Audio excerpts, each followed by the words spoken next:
Once you've got your lumber cut into rough, manageable lengths, you're ready for the next part of the milling process, which is making a face and an edge flat and square to each other. To do that, you use the jointer.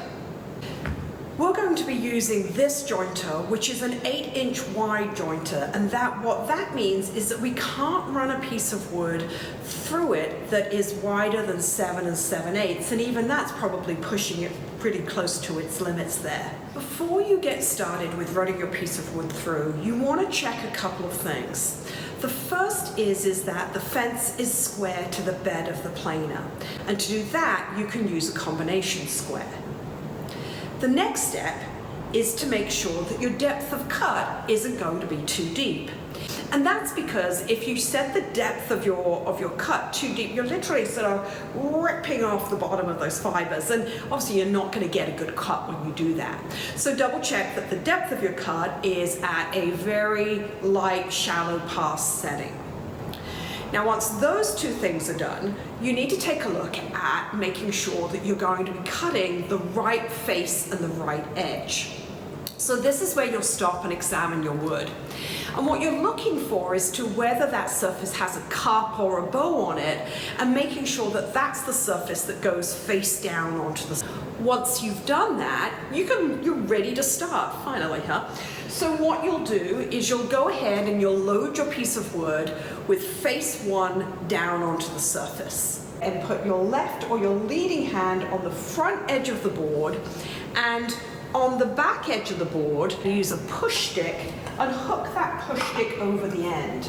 You can also use a push pad on the front of the board if that's something that's going to help you in that process and keep your fingers safe. Now, one of the things that you have to be aware of when you're pushing a piece of wood through is that you don't use too much downward force, because if the board has a cup or a bow on it, you can actually push that bow out just with the strength of your shoulders and your hands. So think of it as sort of ice skating, that you're skating across the blades rather than forcing the wood down onto it. So you'll move the board across the blades and out the other side of the outfeed table. You want to make sure that you cleared the end of the blades by a good 4 inches, 5 inches or so before you reach in and pick it up for the next pass round.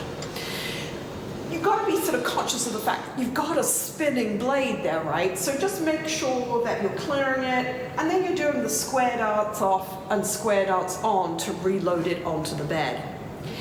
Now, it's likely to take multiple passes. Remember, we were talking about, instead of doing one big honking pass, we're going to do multiple passes, and that's okay. The end result will be better if we do it that way.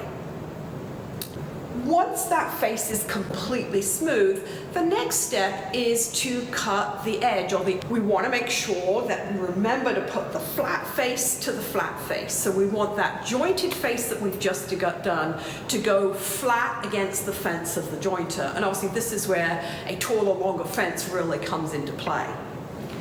When you're tipping it on its side, you want to make sure that you're really pushing that board flat against the fence, and that you're keeping that connection between those two surfaces, because that's what's going to force that bottom edge to come into square as you pass it across the blades a few times. Now, your hand position is really important here.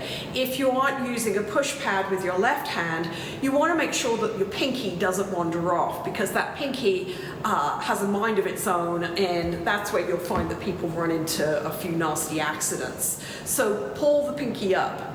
And then as you push through the cut, your left hand is actually going to stop just behind that blade, because that's where all the action is. You're trying to keep the board flat and square against the fence, just where the blades are cutting it. So your left hand will stop moving and your right hand will carry on pushing through.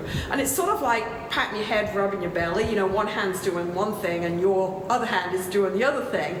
But that is the way to make sure that you're keeping that board connection flat to the fence exactly where it's being cut. Once you've cut both the edge and the face, you're going to want to put some sort of mark on them. You're going to use these to do your joinery later and to do other cuts, and as long as you've got a place of reference or a point of reference that you can come back to, it'll make all of those decisions later on a lot easier. So whether it's your maker's mark or whether it's a carpenter's mark, put something on there because it's going to help keep everything square moving forward. Remember that at some point in time, you're going to either have to hand plane this off, scrape it off, sand it off. So don't do sort of a work of art, don't do anything too big, and don't use anything too sharp that breaks those fibers.